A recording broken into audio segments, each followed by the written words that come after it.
Hello everyone, welcome back to your channel. This is Mana. Hope so you all are doing great and preparing well for the exam. We only have 2 days.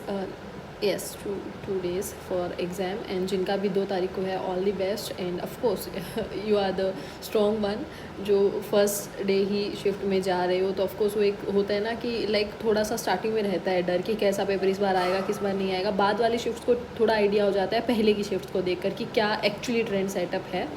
It's okay, खुद पर believe रखना. अब बात कर लेते हैं इस video की. सबसे पहले मैं बात कर लेती हूँ आज के मॉक टेस्ट की.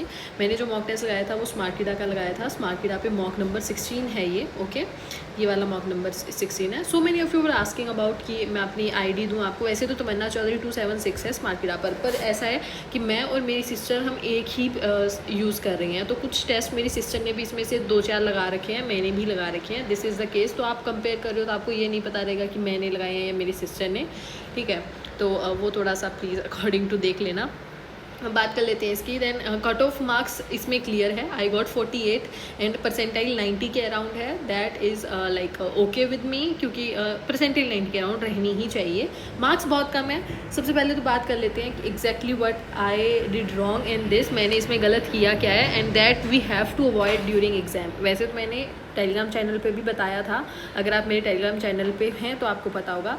ये देखो, सबसे ज़्यादा क्वेश्चन मेरे गलत हुए हैं वो हुए इंग्लिश में. ये सीधे सीधे 5 क्वेश्चन गलत हो गए और वो गलत हो गए मेरे पैराजंबल के. तो फर्स्ट ऑफ ऑल पेपर के टाइम पे इंग्लिश में ध्यान रखना है. सबसे ज़्यादा गलती होने की चांसेस भी पैराजंबल में रहता है. मैं अपना आपको एक सीक्वेंस बता देती हूँ जहाँ पर ऐसा लगता है कि मिस्टेक्स होती हैं और गलती होने के चांसेस होते हैं. लेट मी टेल यू क्या सीक्वेंस रहता है. सबसे पहले देखो, पैराजंबल है आपका. उस पैराजंबल अगर आप कॉन्फिडेंस है अच्छे से तभी करें, अदरवाइज लगता है कि नहीं हो रहा है. लेकिन फर्स्ट या लास्ट सेंटेंस ऐसा रहता है कि ओके आप उसमें अच्छे से क्लियर हो कि यही आने वाले हैं तो वो वाले मार्क कर दो.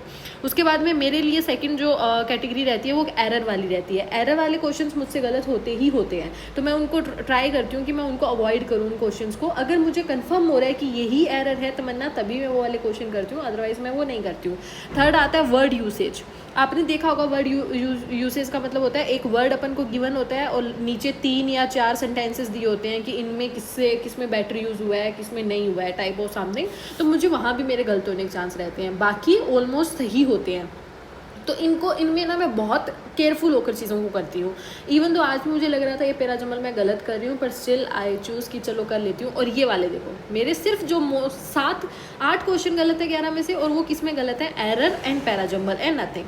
बाकी तो ये तो चलो ठीक है, कभी कभार हो जाता है. आपको ओमेन जो होता है ना वो एक शकुन होता है, वो पॉजिटिव थिंग के लिए होता है. और शायद मैंने पहले साइन ही किया था, ओनली साइन किया था, बट बाद में फिर वो खुद पर बिलीव नहीं था तो बस लगा दिया.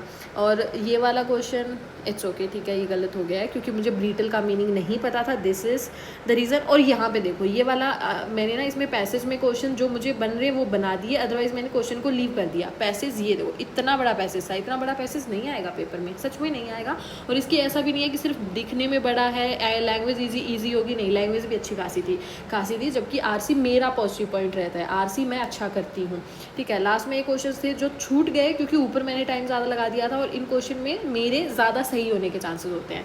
तो आपने इतने मॉक लगाए हैं, आपको पता होगा आपके कहाँ गलत ज़्यादा होते हैं कहाँ कम गलत होते हैं. तो उस अकॉर्डिंग अपने देखना. बाकी रीजनिंग आज बहुत अच्छा गया था. इवन तो ये वाली पजल भी मेरी बनी गई थी.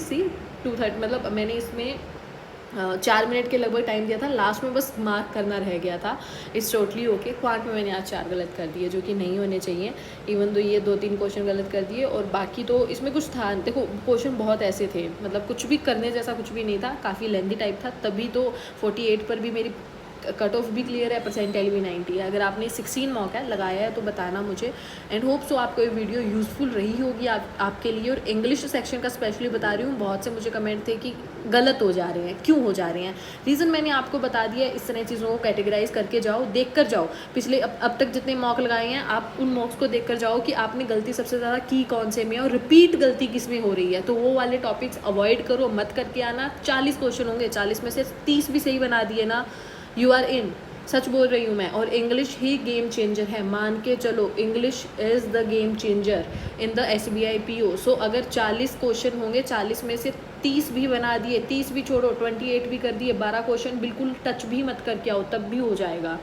So this is what I just want to tell you about this through this video. Hope you liked it and मिलते हैं नेक्स्ट वीडियो में. तब तक के लिए टाटा, टेक केयर, बाय.